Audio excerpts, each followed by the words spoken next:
നിങ്ങളുടെ ഇഷ്ട പരമ്പരകൾ എക്സ്ക്ലൂസീവായി സൺ നെക്സ്റ്റ് ആപ്പിലൂടെ തികച്ചും ഫ്രീ ആയി. ഇപ്പോഴേ ആപ്പ് ഡൗൺലോഡ് ചെയ്യൂ.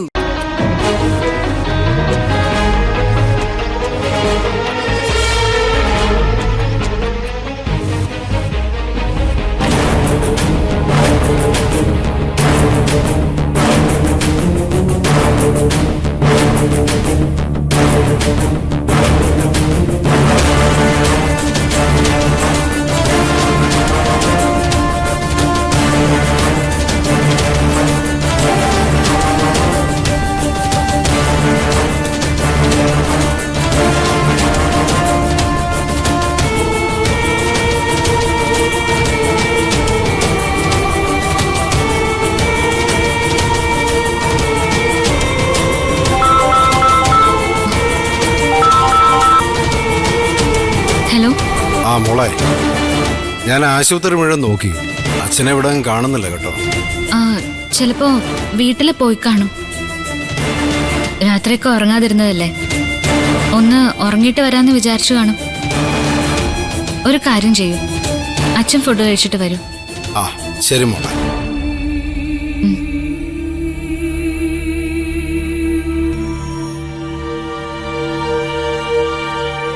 എന്നാലും ഈ അച്ഛൻ പറയാതെ എങ്ങോട്ട് പോയതാ?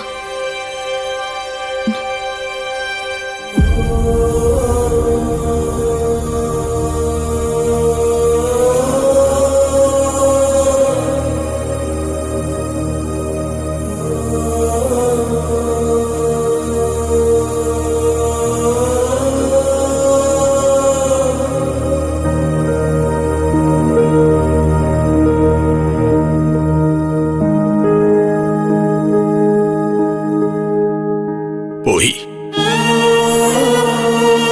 നമ്മുടെ മോളുടെ ജീവിതം താറുമാറായി. ഒന്നും അറിഞ്ഞില്ലേ നീ? ഞാനെന്ത് ചെയ്യണം? നീ തന്നെ പറ. ഞാൻ ആരെ കുറ്റം പറയും? വിധിയെയോ അത് ദൈവങ്ങളെയോ? നീ ഉണ്ടായിരുന്നെങ്കിൽ എന്റെ നെഞ്ചിലെ ഭാരം നിറക്കി വെച്ച് എനിക്കൊന്ന് പൊട്ടിക്കരയായിരുന്നു.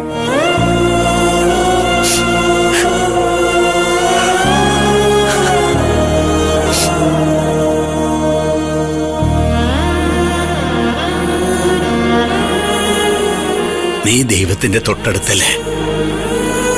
സുധിമോന്റെ ജീവൻ നമ്മുടെ മോൾക്ക് തിരിച്ചു കൊടുക്കണമെന്ന് നിനക്കൊന്ന് ചോദിക്കാമോ?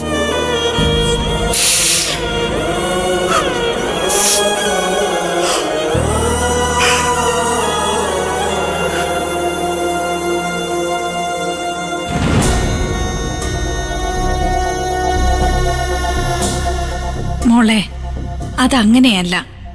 ചില കാര്യങ്ങൾ നമ്മളൊന്ന് അഡ്ജസ്റ്റ് ചെയ്ത് നിന്നാലേ കാര്യങ്ങൾ നമ്മുടെ വഴിക്ക് തിരിഞ്ഞു വരൂ.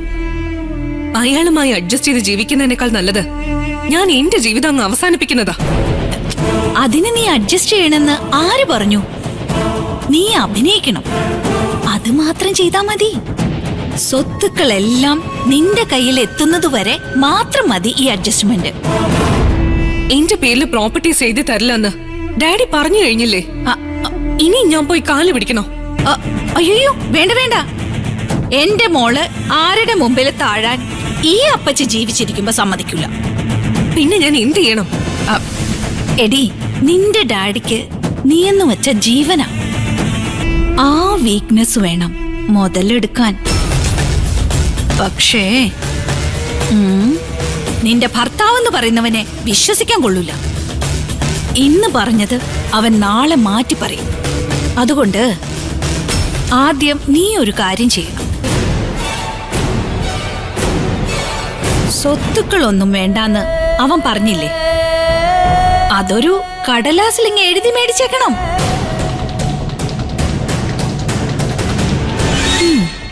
അത് കൊള്ളാം.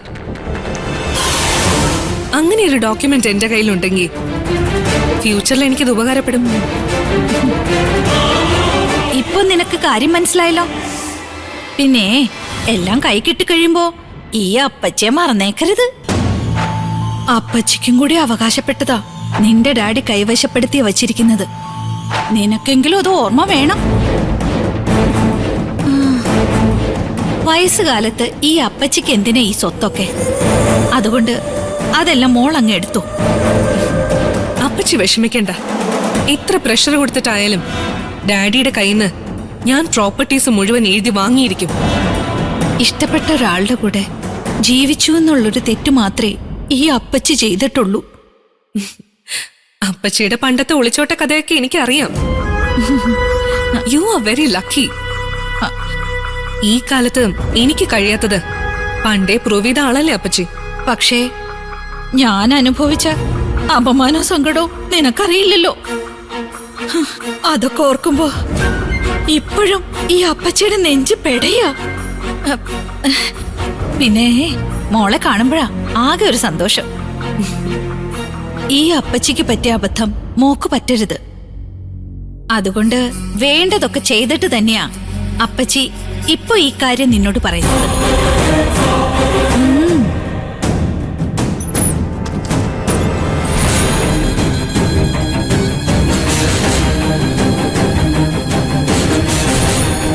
എന്താ ഇത്?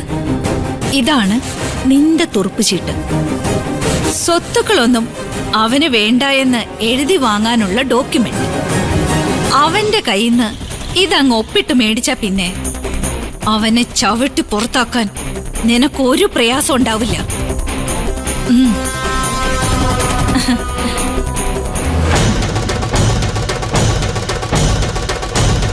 അപ്പച്ചി ധൈര്യമായിട്ടിരിക്കെ. നമ്മൾ വിചാരിച്ചത് നമ്മൾ നടത്തും. ഈ ഡോക്യുമെന്റില് അയാളെ കൊണ്ട് ഞാൻ ഒപ്പിടിയിച്ചിരിക്കും.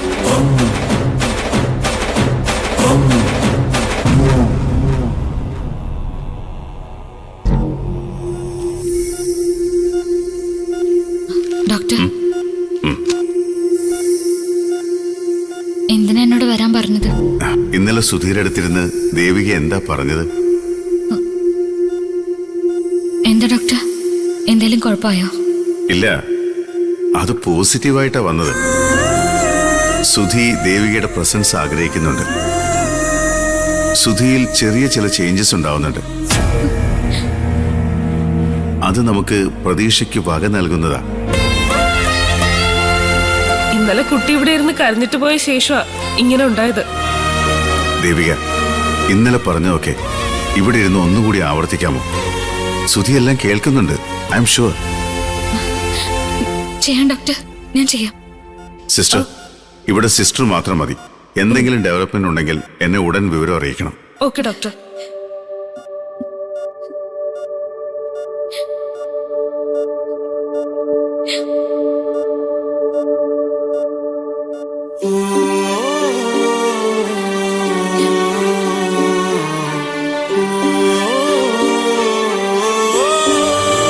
സുധേട്ടാ, ഡോക്ടർ പറഞ്ഞതൊക്കെ സത്യ? ഞാൻ പറഞ്ഞതൊക്കെ സുധേട്ടൻ കേട്ടോ? സുധേട്ടന്റെ ഏറ്റവും വലിയ സ്വപ്നമായിരുന്നില്ലേ ആ വീട്?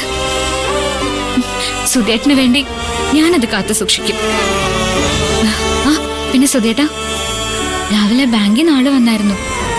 അയാള് പറയുക സുധേട്ടനെ കൊണ്ട് ഇനി ലോൺ അടയ്ക്കാൻ പറ്റില്ല എന്ന്. അതുകൊണ്ട് വീട് വെച്ചിട്ട് ബാങ്കിൽ പണം അടയ്ക്കണം പോലും. അതല്ലെങ്കിൽ ബാങ്കിന് സറണ്ടർ ചെയ്യണമെന്ന്. ഞാൻ പറ്റില്ല എന്ന് പറഞ്ഞു.